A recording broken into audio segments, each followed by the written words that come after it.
What's going on, everybody? Mortem here, this time bringing you some highlights from Steam's Next Fest. Taking place from February 5th, so yesterday, to February 12th. It's an event that plays host to a ton of video game demos, showing people a first-hand look at what is upcoming in terms of video games, typically more on the indie side of things, but not always. And with that in mind, I always like to go through them and show off some of my personal favorites, though, as always, there are more than 1,000 demos in these events, which means I cannot possibly see all of them. So if you happen to have seen any that I missed that you would like to call out, by all means leave it in the comment section below for myself or other people to read and find out about. And with that exact thought in mind, it's probably worth a mention that I would say a lot of the really big popular demos this time around seem to have mostly been around multiplayer and co-op stuff, and this channel tends to focus a little more on the single player side of things. So stuff like Dungeonborn or Stormgate, if you saw those, weren't really something I was taking a look at. But with no further ado, let's dive into it and start talking about these. First up, we have Crown Wars: The Black Prince,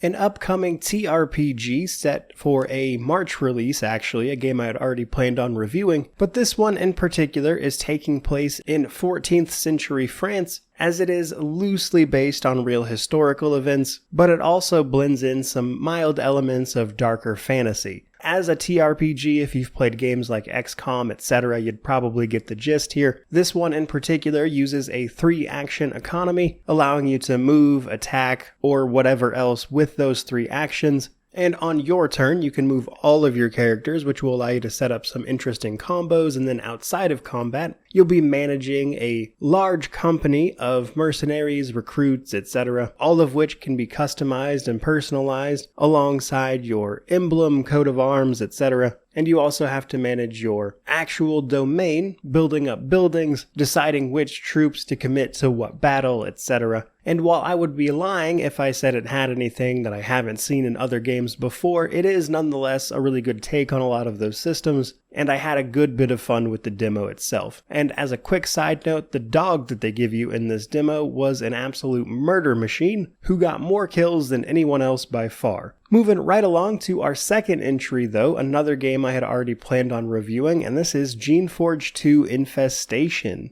Not only did it get a demo for Next Fest, but it looks like it also got a release date recently, which is March 27th. Now, Geneforge 2, and honestly the whole series of course, is a classic CRPG. Infestation in particular is a remaster of the original title. The Geneforge series centers around the Shapers, wizards who can create life, which obviously comes with all sorts of ethical dilemmas, and they do a great job of leaning into those things. So while mechanically speaking, it's not the most, I would say, complex as far as CRPGs go, it is nonetheless a ton of fun, has a variety of ways to approach combat. You pick difficulty by picking what kind of class you want to play, and this one follows the remaster of the original Geneforge, which is already out, so a great way to continue diving into those sequels with a coat of slightly newer paint that makes them easier to play on modern hardware. Certainly not for everybody, but if you just love CRPGs like myself, practically a must play. Moving right along to number 3 though, we then have Soulmask, which is, in many ways, I would say, a pretty standard survival base builder that honestly we've seen a lot of just recently. Pal World and Enshrouded, I imagine, are taking up most people's time, so why am I bringing you another one?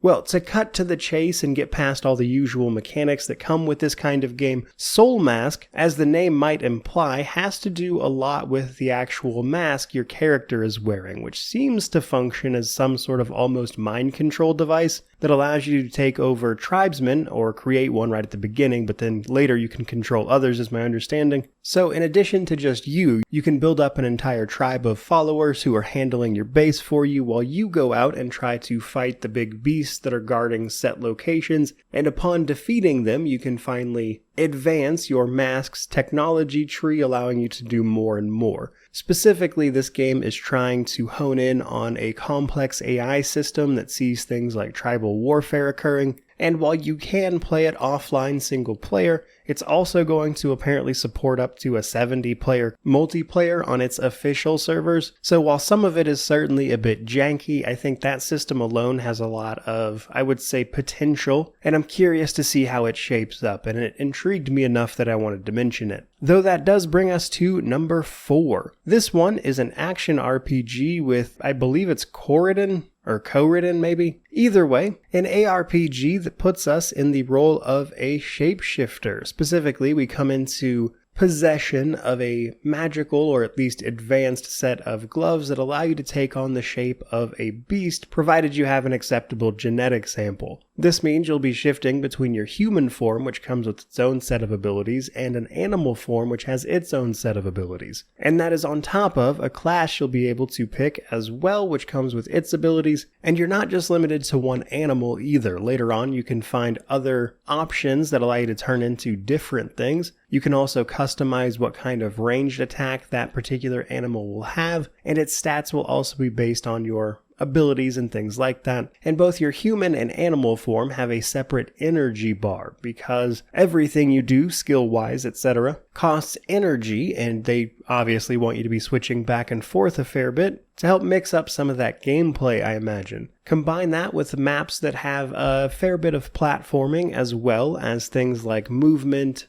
jumping and climbing over obstacles, etc. all have their place as well, and I think you've got an interesting action RPG. Now, if I'm being honest, I think a game like this will have a very hard time keeping up with other greats in the genre like Grim Dawn or Last Epoch, so while this one is set to release in 2024, we don't have an official date, but it looks like it could be a fair bit of fun. That does bring me to my final entry, which is something quite a bit different, with INDIKA, which is a story-driven, sort of psychological, with some mild puzzles type of game. Personally, I'd probably lean towards calling it a narrative game myself, but the premise of it is quite interesting, because we are in an alternative history Russia, playing the role of a young nun who just so happens to be in companionship with the devil himself. So our nun character is meant to be on a journey of self-discovery, and just so happens to be doing so alongside the devil. And this, combined with some strange going-ons, leads to what strikes me as a pretty unique experience, if nothing else, especially when you have this rather serious atmosphere juxtaposed against a sort of odd progression system where you'll explore, and doing so will earn you points, which flashes up as an almost pixel art style thing that I'm not entirely sure of the purpose, as most of the game just seems to be around exploring and moving through the story while solving the occasional puzzle, but it is bizarre and intriguing, and honestly I want to play more of it, so naturally, here it is for you. But that is pretty much going to do it for this video. There's been a handful of the mini demos I looked at that I thought were really cool and worth a mention, but do keep in mind this event is running through the 12th, so there is plenty of time to go through and look at all sorts of demos, so certainly let me know what you think of these, or let me know about any that I might have missed myself, which does of course mean to like, comment, subscribe, all that YouTube jazz, but regardless of any of that, truly just thank you so much for watching. I really do appreciate it. May you wander in wisdom and have an amazing day.